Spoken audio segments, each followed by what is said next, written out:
E a gente continua falando sobre a prisão do ex-presidente Jair Bolsonaro e dos 5 condenados pela tentativa de golpe de Estado. Eles começaram a cumprir a pena ontem. Quem conversa com a gente sobre esse assunto é o analista político e diretor de Public Affairs do Grupo Impress, o Fábio Zambelli. Oi, Fábio, boa tarde para você. Seja bem-vindo aqui ao TJ Aparecida. Boa tarde, Rayane. Boa tarde, Letícia. Prazer participar com vocês. Fábio, já aproveito para te perguntar, pela primeira vez na história do Brasil, militares, entre eles generais de alta patente, foram presos acusados de tentar um golpe de Estado. O que isso representa para a nossa democracia? A nossa democracia é muito jovem, Nós estamos falando de 40 anos depois de um regime ditatorial. Então, eleições diretas, menos ainda, foi 89.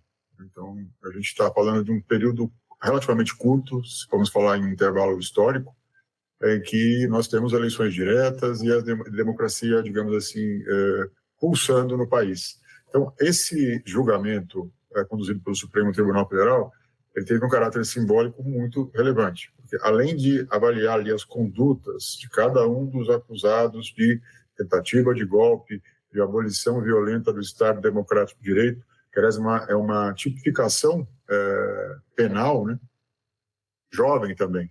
Foi uma tipificação penal estabelecida ali ainda durante a gestão do ex-presidente Bolsonaro, sancionada pelo ex-presidente Bolsonaro, que agrava as condutas ali, a caracterização das condutas de quem atenta contra o Estado Democrático de Direito. Diante do que aconteceu depois das eleições de 2022, com o grupo do ex-presidente Bolsonaro, uma parte, pelo menos, do seu núcleo duro ali, contestando o resultado de eleições diretas e democráticas, o Supremo Tribunal Federal procurou dar uma resposta bastante contundente a quem aventou a possibilidade de um golpe de Estado. Os autos, eles mostram, evidentemente, que houve uma articulação, houve conversas de altas lideranças militares admitindo soluções ali para aquela crise política que não eram apenas soluções dentro do que a Constituição previa.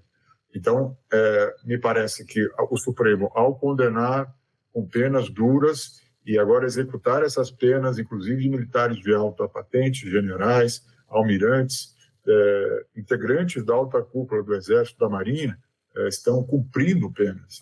É uma demonstração de que a justiça brasileira não vai tratar com nenhum tipo de condescendência quem atentar contra os valores da democracia. Então, tem um caráter simbólico muito importante para o país.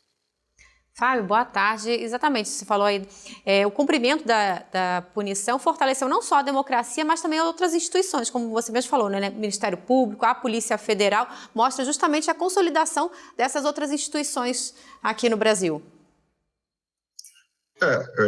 Existe um ditado de Brasília que fala sobre o funcionamento das instituições em situações muito críticas, muito complexas. Então, me parece que, diante do que aconteceu no país desde 2022, o que o Supremo procura dizer para as pessoas é que as instituições, de forma geral, estão vigilantes e estão atuando. A gente tem muita gente que critica, existe muita resistência política às decisões do Supremo, mesmo algumas medidas da Polícia Federal, mas o fato é que, dentro de uma democracia, é preciso respeitar o funcionamento dessas corporações que fazem o controle constitucional, inclusive do regime democrático. Então, o cumprimento das leis e o cumprimento do Estado Democrático de Direito é a única alternativa que existe à barbárie. Se nós não tivermos o cumprimento estrito do Estado Democrático de Direito, a alternativa a isso é a barbárie. Me parece que o Supremo procurou passar essa mensagem de que não vai ser condescendente, não vai aliviar para nenhum ator político, ator de qualquer instância que atentar contra o princípio da democracia será duramente punido. Me parece que esse é o principal recado, ainda que exista uma parcela importante da população que não entende que houve,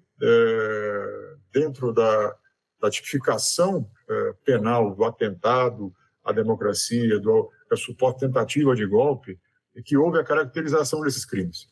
Mas o que a investigação que foi conduzida pela Polícia Federal teve a denúncia oferecida pela Procuradoria-Geral da República e depois julgada pela última instância, que é o Supremo Tribunal Federal. Quer dizer, cumpriu-se ali todo esse rito que está previsto dentro do nosso rito, ordenamento jurídico, é que foram levantados subsídios e elementos que comprometem essas figuras que estão sendo agora condenadas tendo direito ao julgamento. Como o presidente Lula mencionou na sua entrevista, foi feito um julgamento. No Brasil, a gente tem que tomar sempre muito cuidado, porque mesmo aquilo que é julgado depois pode ser revisto, como já aconteceu, inclusive, no caso do Petrolão, que permitiu ao atual presidente Lula, depois de condenado e depois de cumprir prisão, retornasse à cena pública e tivesse aí as suas penas revistas, sua condenação revista.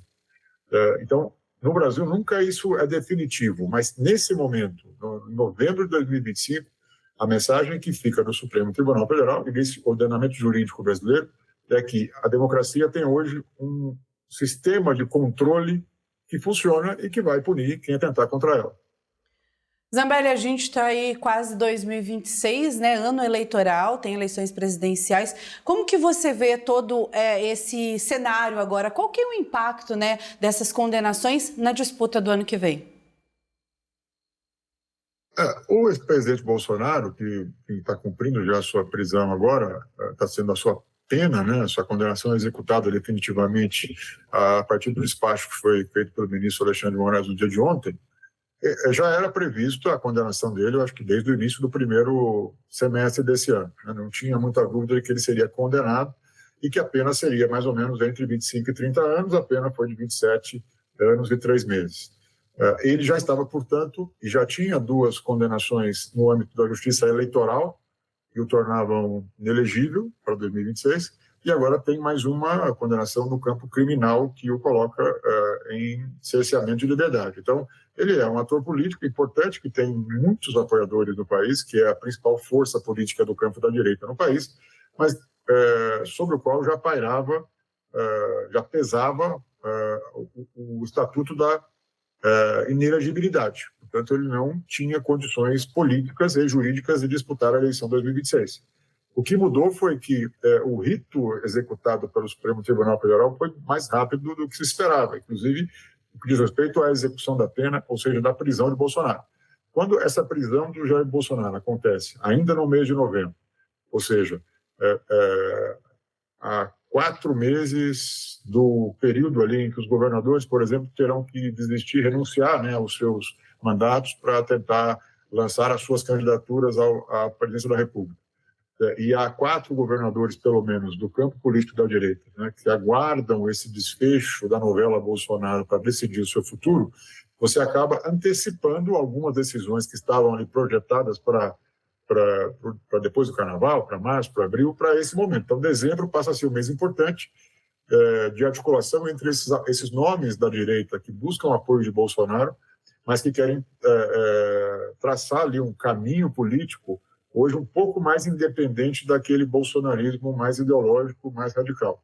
Então, a repercussão imediata força o campo da direita a tomar algumas decisões mais práticas de organização do seu campo político para a eleição e deixa o presidente Bolsonaro e sua família um pouco isolados do ponto de vista da articulação, porque com a dificuldade de Bolsonaro se comunicar com a sua base eleitoral, ele não pode fazer lives, ele não pode fazer transmissões, ele não pode se comunicar de uma forma fluida com a sua base de apoio.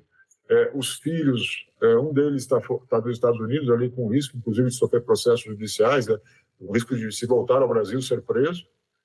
O outro filho, o senador Flávio Bolsonaro, que se lançou até como pré-candidato na semana passada, também agora, pelos despachos recentes do ministro Alexandre de Moraes, me parece estar no alvo do Supremo Tribunal Federal para novas medidas. Então, esse grupo mais, e a primeira-dama Michele Bolsonaro, ainda sem se posicionar muito bem no campo político partidário. Então, esses personagens mais bolsonaristas me parecem hoje mais frágeis na sua capacidade de negociar com o campo da direita as condições para a candidatura de 2026. Então, antecipa esse calendário, ainda que eu acredite que as decisões sobre candidatos vão ficar, de fato, ali para o mês de abril.